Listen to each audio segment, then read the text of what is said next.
Let's talk about scientific notation. Scientific notation allows us to write really big or really small numbers in a more efficient way. Scientific notation also allows us to take advantage of exponent rules so that we can do problems in our head that we might ordinarily think we would need the calculator to work. For us to do scientific notation, let's look at this example of a really big number. Right now, the decimal is at the back of that number. To change it into scientific notation, we want to move the decimal so that it is behind the first non-zero number as we look at our number coming from the left to the right. What that means is I need to take this decimal and I need to move it until it's between the 3 and the 7. With scientific notation, we always have a number between 1 and 9 in front of our decimal. Something between 1 and 9 inclusive in front of the decimal, with the remaining digits behind the decimal.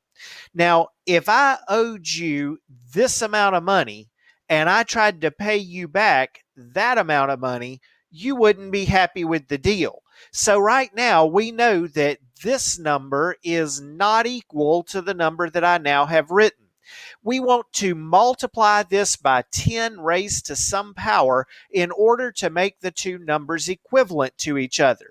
Multiplying by 10 lets me move the decimal, and the number of times that I need to move the decimal I can figure out by counting the digits that we've passed over with our decimal. So here, the decimal started here. We passed this once, 2, 3, 4, 5, 6 places we've moved. So the exponent that we need is 6. That means 3.705 times 10 to the 6th power is equivalent to the number that we started with. Notice that a big number gets a positive exponent. When we move that decimal to the left, when we had a big number, our exponent is going to be a positive number.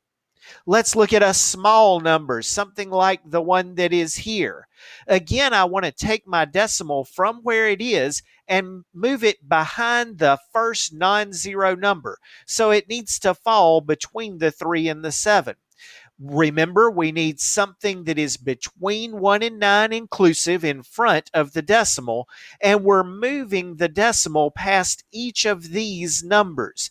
How many places have I moved it? 1, 2, 3, 4, 5, 6, 7 places. Now this time, since we had a small number to begin with, it's a -7 for the exponent. Small numbers get negative exponents.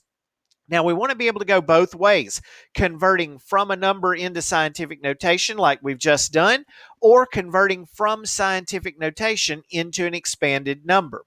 So if I take 2.5 times 10 to the 4th, notice that it's a positive exponent, so I'm expecting a big number. I need to move this decimal 4 places. To make that happen, I can move once to get past the 5, but I'm going to need some zeros back here to move past as well. So we moved our decimal from between the 2 and the 5 so that it is behind 1, 2, 3, 4 more numbers, and 25,000 is the same as 2.5 times 10 to the 4th. Positive exponent, big number. This time we've got a negative exponent, so we're expecting a small number. We're going to move the decimal to the left. I need to move 3 places, so I'm going to need some more zeros out here to be able to make it happen. The decimal was between the 4 and the 6. I'll pass up that 4, this 0, and that 0 to be able to place our decimal. So we moved it 3 of the places here, and that accounts for our -3 exponent. A negative exponent came with a small number. We can use scientific notation to help us do arithmetic that ordinarily we might think would require a calculator. Like if you were trying to divide 640,000 by 0.0002. That looks like it would be hard to do. But let's change both numbers into scientific notation. On the top, Let's move our decimal from behind this 0 until it's between the 6 and the 4. Then let's count how many places we've moved. 1, 2, 3, 4, 5 places. So 640,000 is the same as 6.4 times 10 to the 5th. I want to do the same thing with the number that's on the bottom of our fraction. Let's move the decimal from where it is until it gets behind this 2. So it looks like 1, 2, 3, 4 places that I'm going to move. Notice that this was a very small number, so I need a -4 for our exponent. So now it's written in scientific notation on both top and bottom. Well, 6.4, if you just divide that by 2, that's not hard at all. 2 goes into each of these things, so 2 into 6.4 gives me 3.2. On the back, when we think about these exponents, remember our exponent rules that we know. Negative exponents move across the fraction bar and become positive. So first thing I need to do is to take this 10 to the -4 and I'll move it up to the top to make it a 10 to the +4. Then the 10 to the 5th that was already up there times the 10 to the 4th that we move, we'll need to add those exponents together. So 5 plus 4 makes 9, and 10 to the 9th would be the exponent that we need to have. You also could have gotten this by doing 5 minus a -4. Two negatives make a positive. 5 plus 4 makes 9. Now, since we started this problem without scientific notation, let's change it back into a number without scientific notation. We've got 3.2 times 10 to the 9th.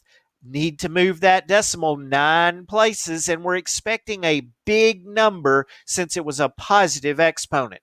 We can move 1 place to get past the 2. Then we need to move 8 more places to get it to the end of this number, and it looks like 3,200,000,000 would be the answer to this problem. By changing it into scientific notation, we can take advantage of those exponent rules and divide something that looked like I needed the calculator to begin with.